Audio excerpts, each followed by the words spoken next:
Teman-teman kedengeran kan?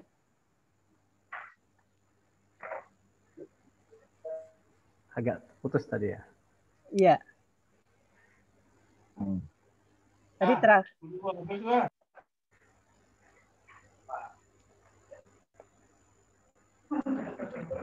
Halo?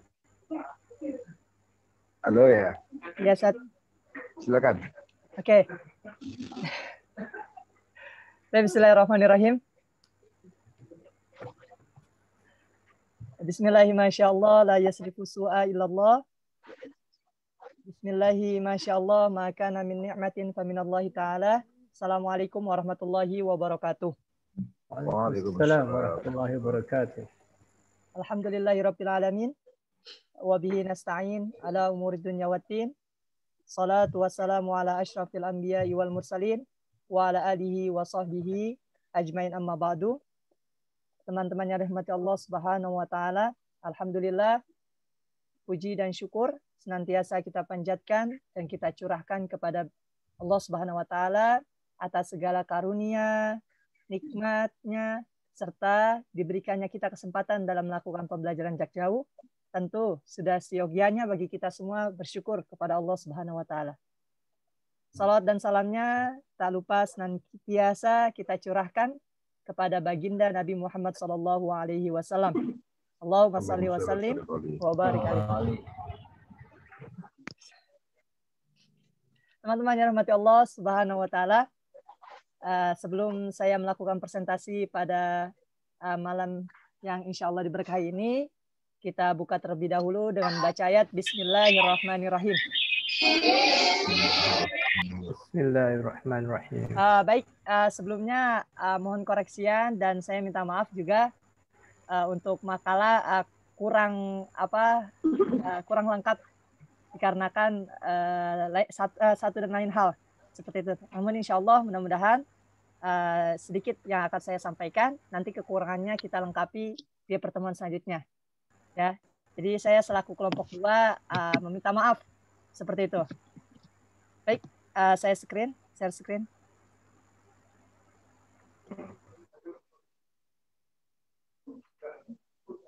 Ya, terlihat ya teman-teman ya. Kelihatan kan? Kelihatan. Oke, baik. Bismillahirrahmanirrahim. Insya Allah kita maju sedikit, yaitu di makalah atau di presentasi pada hari ini, yaitu seputar perkembangan peradaban Islam pada masa Nabi Muhammad SAW. Tepatnya yang akan kita bahas insya Allah yaitu sebelum hijrahnya baginda Rasulullah. Seperti itu. Ya, jadi makalah ini dibuat untuk memenuhi tugas.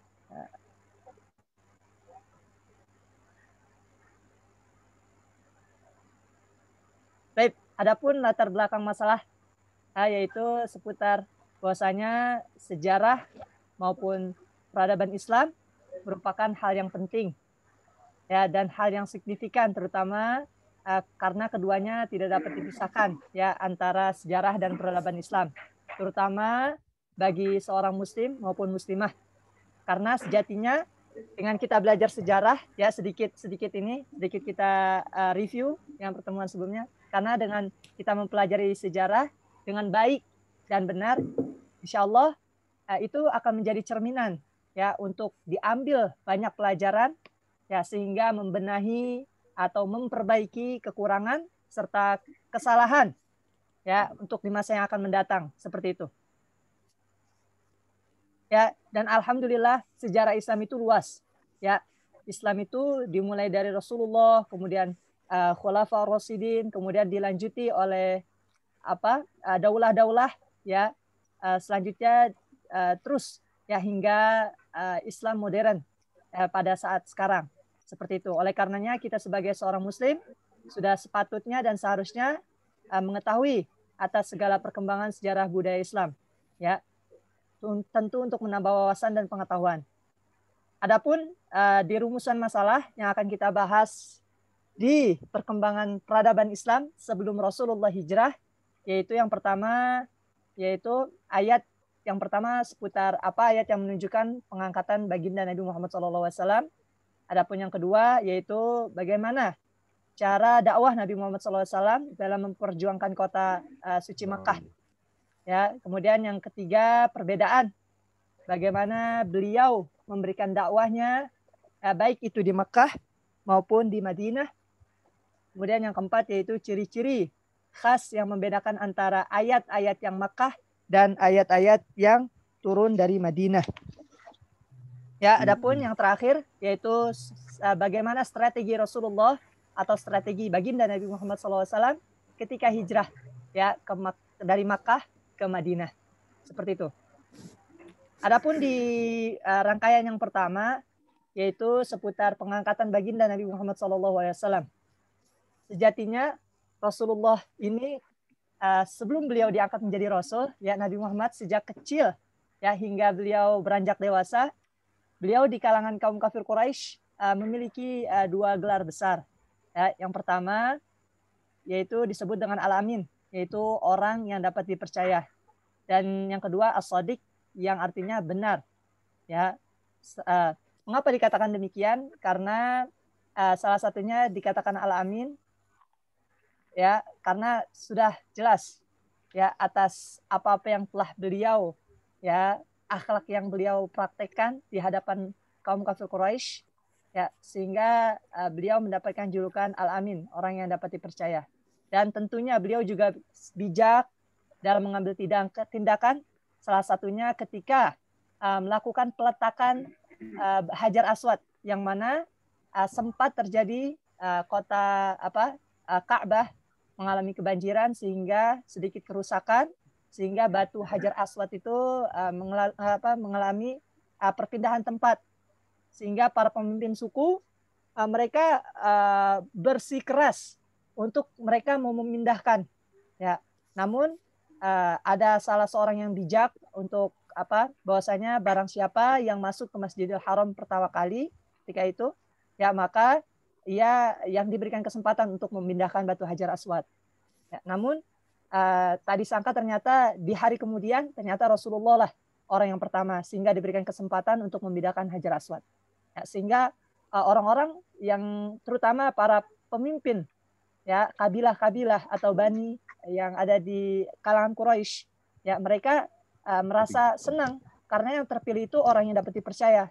Tuh. Dan bahkan Rasulullah memberikan kebijakan yang bagus bagi setiap pemimpin, yaitu dengan bentangkannya sebuah sorban, kemudian batu Hajar Aswad itu diletakkan di tengah-tengah sehingga di setiap sisi itu dipegang oleh para pemimpin-pemimpin dari kaum kafir Quraisy sehingga mereka merasakan keadilan ya dengan rata. Ya. Adapun pengangkatan baginda Nabi Muhammad SAW yaitu pada usia 40 tahun. Yang mana setelah kurang lebih beberapa ya jadi Rasulullah itu berkhalwat di Gua Hira itu sudah cukup lama ya. Namun di hari yang kesekian barulah ya Rasulullah SAW menerima wahyu ya yang tepatnya di Gua Hira. Ya. Beliau diangkat menjadi nabi dan rasul ya.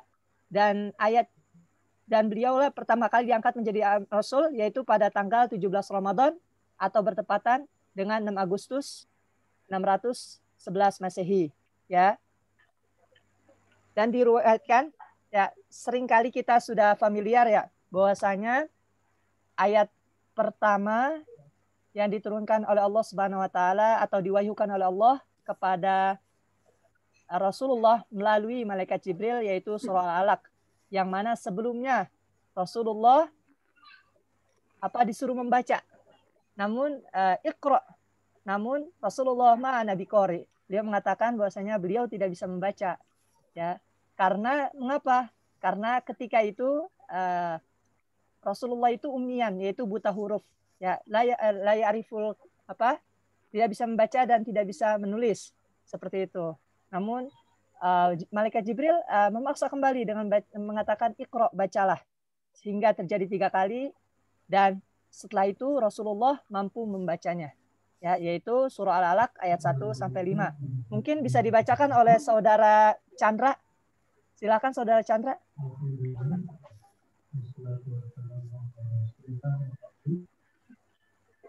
Bagaimana saudara Chandra? Kenapa? Tolong bisa dibacakan untuk surat pertama yang diturunkan oleh Allah Subhanahu wa taala kepada Rasulullah. Oke. Ya. Pada malam hari ini kita akan menelaah aktual. Tes kedengeran ya. Oke. A'udzu billahi minasy syaithanir rajim.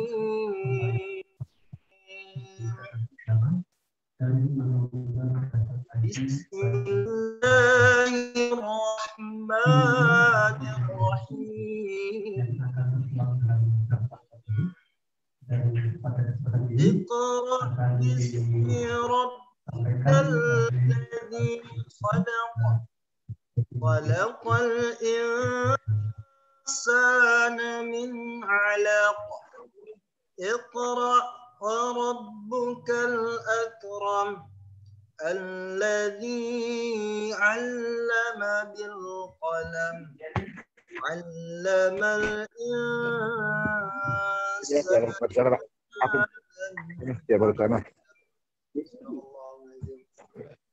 Baik, syukran, Masya Allah dengan bacaannya yang sungguh indah. Semoga kita semua selalu senantiasa ya mendapatkan kebaikan-kebaikan dari lantunan ayat suci Al-Quran. Baik, itulah kurang lebihnya di surat Al-Alaq ayat 1-5. Sehingga pada saat itulah Rasulullah SAW, Nabi Muhammad SAW diangkat menjadi Rasul. Seperti itu. Ya, adapun setelahnya di dalam ayat lain, yaitu setelah beberapa waktu, yaitu adapun Rasulullah diperintahkan untuk berdakwah.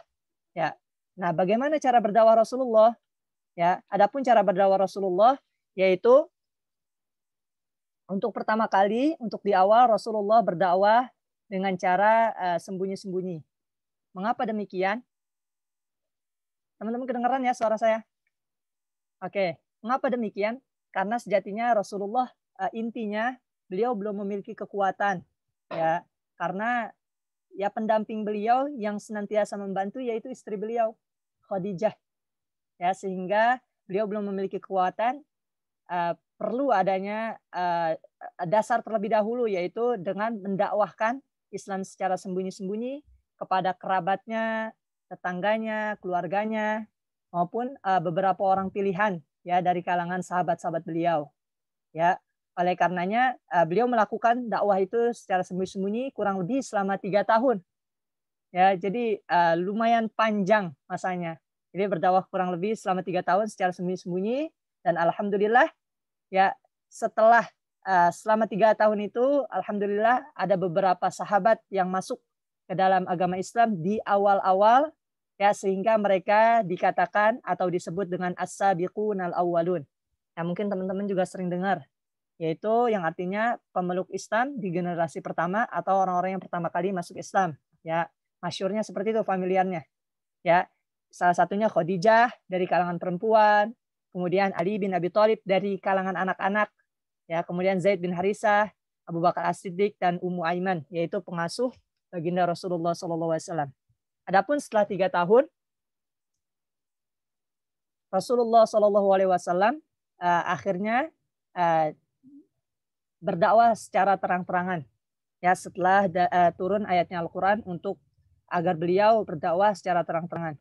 Namun dakwah yang beliau lakukan secara terang-terangan tersebut tentu ya mendapatkan berbagai macam tanggapan, ya, terutama yang kita kenal dengan Abu Lahab yang selalu membantah. Beliau paman Rasulullah sendiri, namun beliau yang membantah paling keras, ya, yang selalu mengancam Rasulullah, yang selalu menjelek-jelekan Rasulullah, ya, bahkan tidak segan beliau ya hampir nanti ke depannya ketika Rasulullah semakin mereka berupaya untuk bahkan tidak sedikit berupaya dari kaum kafir Quraisy untuk membunuh Rasulullah, ya, untuk mengganti Rasulullah dengan orang lain, ya, minta kepada Abu Thalib, yaitu pamannya, untuk digantikan dengan seorang yang yang mapan, kemudian yang tampangnya bagus dan lain sebagainya, namun paman Rasulullah SAW yaitu Abu Thalib menolak. Ya, karena mengapa? Karena setelah Rasulullah digantikan dengan orang lain, maka Rasulullah akan dibunuh maupun disiksa dan lain sebagainya. Seperti itu. Nah, jadi pertama kali dilakukan dakwah secara sembunyi-sembunyi selama 3 tahun. Kemudian setelah itu berdakwah secara terang-terangan. Ya, walaupun di sisi lain banyak tanggapan, banyak ancaman yang beliau hadapi, ya, dan juga ancaman yang dihadapi oleh para pengikutnya kaum Rasulullah, terutama yang kita suka dengar Bilal bin Rabah, yang mana beliau seorang budak, kemudian ketika beliau bersyahadat, setelah itu tidak lama kemudian si pemilik dari dari Bilal bin Rabah ternyata benci atau tidak suka dengan informasi tersebut, yaitu budaknya masuk agama Islam sehingga mendapatkan siksaan. Ya, salah satunya yang sering kita dengar, beliau dilentangkan atau ditidurkan di sebuah padang yang panas, yang tandus, kemudian diletakkan batu yang besar. Dan alhamdulillah tentunya sekarang Bilal bin Rabah terkenal, ya, dengan keimanan beliau yang begitu besar. Teman-teman yang rahmati Allah Subhanahu wa taala, maaf untuk makalah saya baru mempersiapkan sampai situ, ya, karena hal-hal yang sisanya mendadak, namun sedikit mungkin yang bisa saya sampaikan seputar perbedaan bagaimana Rasulullah berdakwah di Makkah dan Madinah, ya, kemudian ciri-ciri ayat Makkah dan ayat Madinah, kemudian strategi Nabi Muhammad SAW hijrah ke Madinah. Mungkin sedikit gambaran yang saya tahu, ya. Maaf sebelumnya ini belum siap, namun sedikit yang yang saya ingin jelaskan bahwasanya perbedaan di Mekah dan Madinah tentu jelas. Di Madinah ini lebih mudah. Mengapa? Dikarenakan di Madinah ini ada agama-agama sebelumnya yang dibawa oleh Nabi Isa alaihissalam. Ya, sehingga mereka masih ada keterkaitannya seputar ketuhanan. Ya, maksudnya seputar menyembah kepada Tuhan yang satu, yaitu Allah. Walaupun tidak banyak, namun mereka masih ada beberapa orang yang berkaitan dengan agama-agama yang sebelumnya. Berbeda halnya dengan di Mekah. Ya, mereka lebih patuh terhadap apa-apa yang dibawa oleh nenek moyang mereka. Ya, sehingga mereka menolak dengan keras apa-apa yang Rasulullah SAW sampaikan. Ya, berbeda dengan tadi yang saya sampaikan di Madinah. Ya, yaitu mereka lebih loyal, lebih terbuka, dan lebih menerima. Sehingga di Madinah ini Islam cepat berkembang. Bahkan, ya, di Madinah ini merupakan pusat pertama, maksudnya berkembangnya Islam pertama itu di Madinah. Karena ketika di Mekah itu Rasulullah beserta tim, Rasulullah beserta para sahabat selalu mendapatkan ancaman, ya, cacian, makian. Namun setelah hijrah, ternyata di Madinah lebih terbuka, sehingga Rasulullah lebih mudah dalam mengatur, lebih mudah dalam mengembangkan agama Islam di sana. Seperti itu. Ya, adapun yang ke bagian yang D, yaitu ciri-ciri ayat Makkah dan ayat Madinah, kemarin sudah disindir atau sudah disampaikan oleh beberapa oleh dosen kita, yaitu bahwasanya ayat-ayat yang dari Makkah itu lebih kepada ayat-ayat yang mengisahkan seputar keimanan dan kisah-kisah dari para terdahulu. Seperti itu. Itu untuk ciri-ciri yang pertama dari ayat Makkah. Adapun yang lainnya, yaitu ciri-cirinya yaitu ayat-ayatnya pendek. Mengapa demikian? Mengapa pendek? Ya, karena orang Makkah ini terkenal dengan syairnya, mereka hebat. Sehingga walaupun ayatnya pendek itu, mereka dapat memahami. Ya, sehingga tidak panjang, maksudnya ayatnya tidak panjang-panjang seperti halnya di Madinah. Karena di Madinah ini mereka sudah terkontaminasi atau terkolaborasi dari beberapa kabilah atau bani yang kemarin sudah disampaikan oleh dosen kita, ada Bani Qainuqa, Bani Bakar, ya, Bani dan lain sebagainya, ya, Khuza'ah dan lain sebagainya. Sehingga di Madinah ayat-ayat yang turun itu lebih panjang, sehingga lebih memberikan penjelasan setiap bait, setiap ayat Al-Quran ada penjelasan-penjelasannya lagi, seperti itu, agar memudahkan mereka-mereka yang bukan asli dari tempat tersebut, namun mereka dapat memahami. Seperti itu. Itu salah satunya. Ya, adapun untuk masalah lain di Madinah, ya, ciri-ciri ayat dari Madinah yaitu biasanya mereka berbicara masalah hukum. Ya, masalah hukum seperti halnya ketika kita dengar yaitu kewajiban seorang muslim untuk berpuasa, ya ayyuhalladzina amanu kutiba alaikumusiyam, kemudian ya ayyuhalladzina amanu, ya, dan selain sebagainya. Ya, biasanya menandakan atau mencirikan ayat-ayat seputar hukum. Ya. Adapun yang terakhir yaitu seputar strategi Rasulullah SAW hijrah ke Madinah. Ya, jadi strategi beliau yang bisa dihubungi mana, Bang? Oke, lanjut ya. Timbul tembelagram suara. Saya barusan nelpon ke tulisan Buya Tasban itu. Oke, saya lanjut. Jadi untuk yang terakhir yaitu strategi Rasulullah SAW hijrah ke Madinah. Jadi sebelum Rasulullah hijrah, ternyata ada beberapa orang dari Madinah yang datang ke Ka'bah untuk melakukan tawaf. Sehingga itu menjadi kesempatan bagi Rasulullah SAW ya untuk menyampaikan seputar risalah Islam. Ternyata setelah Rasulullah menyampaikan ke beberapa orang tersebut yang datang dari Madinah ke Mekah, ya beliau menyampaikan bahwasanya seputar agama Islam, seputar tauhid dan lain sebagainya. Ternyata dari beberapa orang ini mereka masuk Islam. Ya, sehingga ketika balik ke Madinah, mereka ternyata mengajak beberapa orang kerabatnya. Ya, sehingga beberapa kerabat itu di tahun yang kemudian ternyata ada beberapa orang lagi yang lebih banyak di tahun setelahnya itu datang ke Ka'bah dan mengharap bertemu dengan Rasulullah. Ya, sehingga setelah itu tidak lama kemudian ternyata pengikut Rasulullah di Madinah juga semakin banyak karena ajakan awal pertama kali dari beberapa orang itu. Sehingga Rasulullah diharapkan bisa hijrah atau diajak untuk tinggal di Madinah. Ya, agar ternyata buat apa? Buat lebih keamanan Rasulullah, karena kan Rasulullah di Mekah itu tentu ya sangat terancam. Ya, bukan Rasulullah saja, namun Rasulullah beserta tim beserta para kaum muslimin. Ya, terutama kalangan menengah ke bawah. Ya, budak-budak itu yang sering diancam atau dicaci, maki, dihina juga. Ya, sehingga mereka membuat kesepakatan agar melindungi Rasulullah, sehingga Rasulullah hijrah ke Madinah.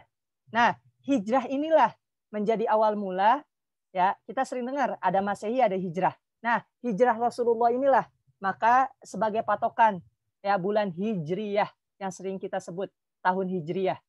Ya, maaf, tahun Hijriyah. Jadi patokannya ke situ. Jadi setelah hampir kurang lebih perbedaannya hampir 570-an ya, atau 600-an, ya sekarang 1442 ya. Hijriah ya, sedangkan Masehinya yaitu 2020. Nah, itulah awal mula ketika Rasulullah hijrah ke kota Madinah, ya, dari Mekah ke Madinah, maka itu sebagai tanda ya awal bahwasanya penetapan tanggal Hijriah ya atau tahun Hijriah yang sering kita dengar seperti itu. Ya, kurang lebihnya saya mohon maaf apabila banyak sekali kekurangan ya, karena sejatinya kesempurnaan hanyalah milik Allah dan Rasulullah ya, dan saya meminta maaf apabila ada kesalahan dan kekurangan terutama dalam persiapan seperti itu. Ya, kurang lebih seperti itu, dan teman-teman apabila ada yang mau ditanyakan sangat-sangat dipersilahkan. Kita sharing bareng-bareng. Atau mungkin ada tambahan dari Ustadz Afwan Ustadz.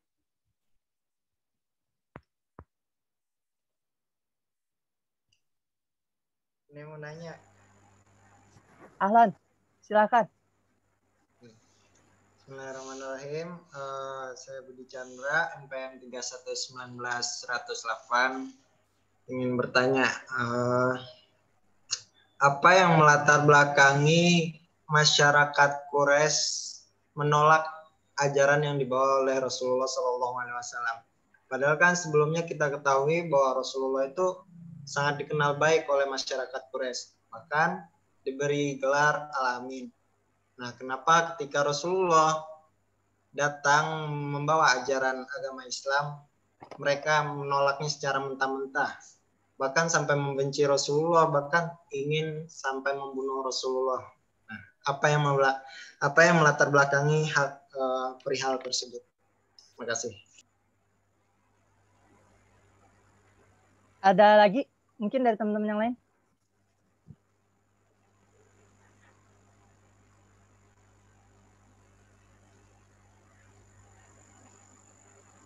Oke, baik. Bismillahirrahmanirrahim. Untuk pertanyaan Chandra sangat bagus, insya Allah.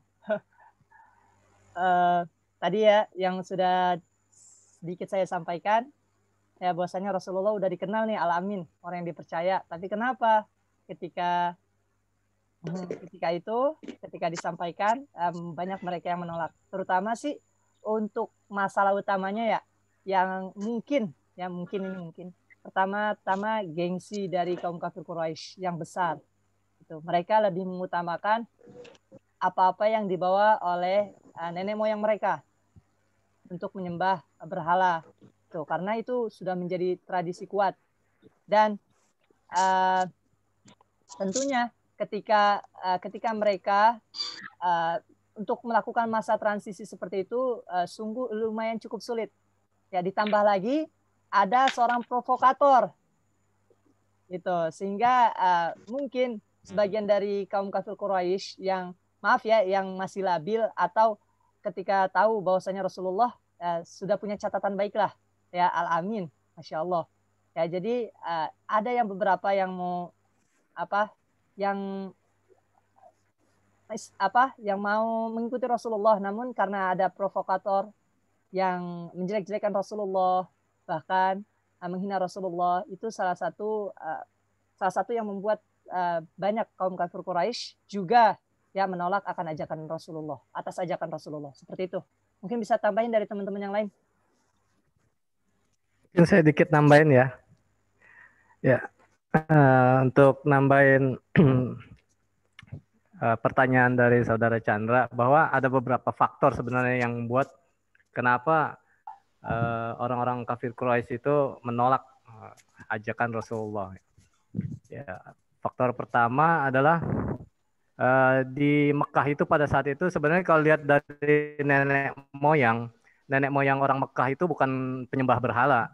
Mereka itu adalah generasinya dari Nabi Ibrahim melalui keturunannya Nabi Ismail.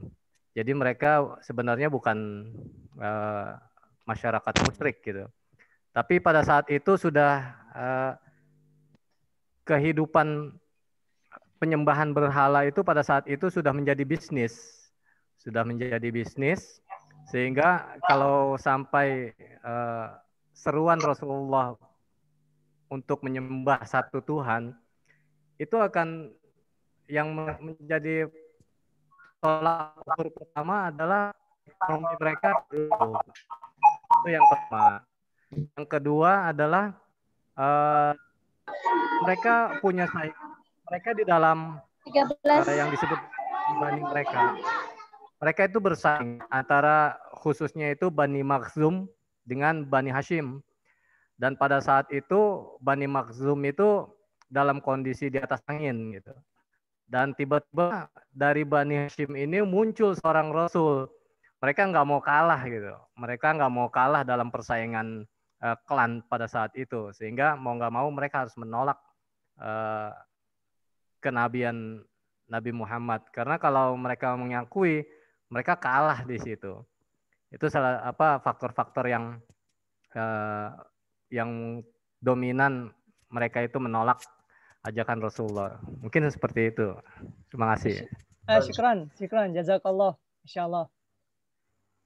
Ada lagi mungkin teman-teman yang mau disampaikan? Silahkan, kita sharing bareng-bareng. Ya.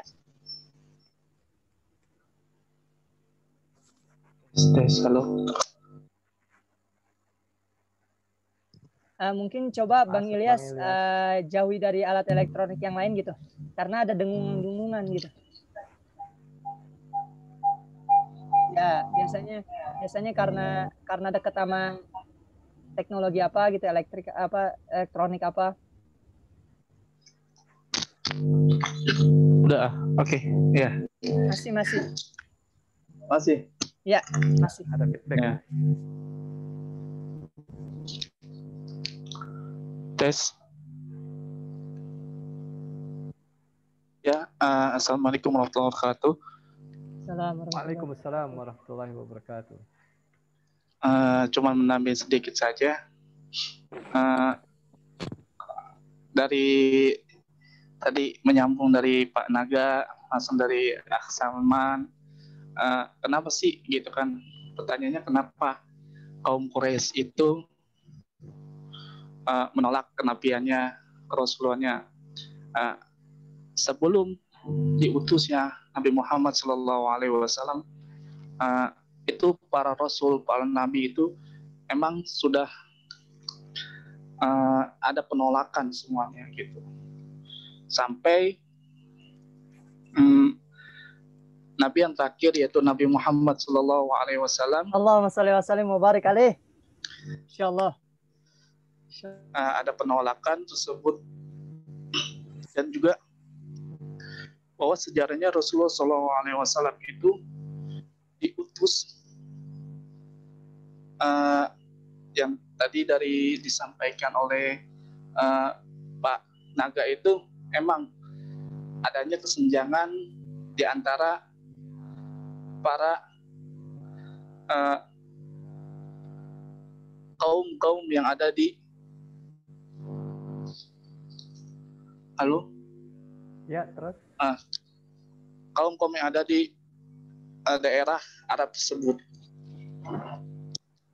Jadi sejarahnya itu emang dari dulu gitu, dari dulu pada saat kakeknya Nabi Muhammad SAW hingga keluarganya itu semuanya itu dimusuhi karena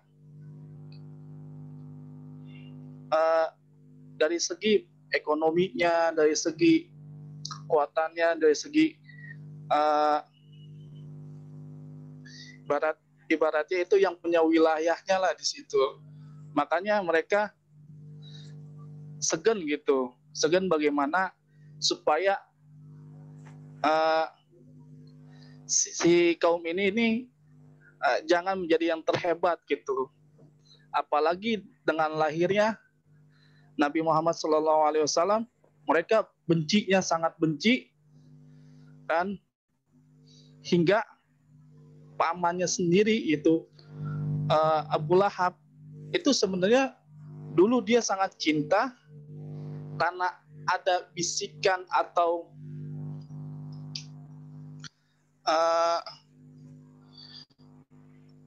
ibarat kata sampai dipengaruhi, maka dia mengikuti kaum yang lain. Dan juga karena pada saat itu apa yang dibawa oleh Nabi Muhammad SAW itu suatu yang aneh, yaitu suatu yang aneh yang melebihi syair-syair mereka. Gitu, itu saja tambahannya. Wassalamualaikum warahmatullahi wabarakatuh. Waalaikumsalam warahmatullahi wabarakatuh. Syukran Bang Ilyas, kasih atas tambahannya, sangat membantu. Ya, baik teman-teman, mungkin saya rasa cukup ya. Kita tutup terlebih dahulu untuk formalnya, sesi formal. Ya, kurang lebihnya saya mohon maaf. Marilah kita tutup dengan baca ayat Alhamdulillahirabbil alamin. Alhamdulillahirabbil alamin. Subhanallah wa bihamdika. Asyhadu an la ilaha illa anta astaghfiruka wa atubu ilaik. Saya rekam dulu, saya berhenti.